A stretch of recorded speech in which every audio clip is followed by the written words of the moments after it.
নতুন নতুন গিফট পেতে কার না ভালো লাগে। আশা করি সকলেরই ভালো লাগে। বছর শেষে কি কি গিফট পেলাম তার একটা ছোট্ট তালিকা আপনাদের সামনে তুলে ধরি। সবার প্রথমে আপনাদেরকে দেখাবো উত্তরবঙ্গ সংবাদের অফিস থেকে কি কি গিফট পেলাম এবছর। প্রতি বছরের মতো এবছর উত্তরবঙ্গ সংবাদের অফিস থেকে পাঠানো হয়েছে সুন্দর একটি ডায়েরি,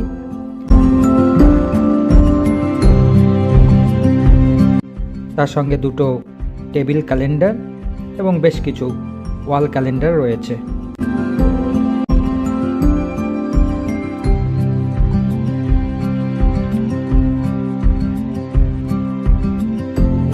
তার সঙ্গে সঙ্গে এবার আরও একটা গিফট আপনাদেরকে দেখাবো।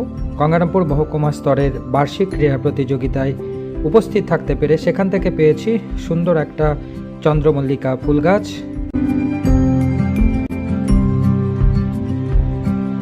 এবং তার সঙ্গে একটা লাল গোলাপ। এই লাল গোলাপটা কার জন্য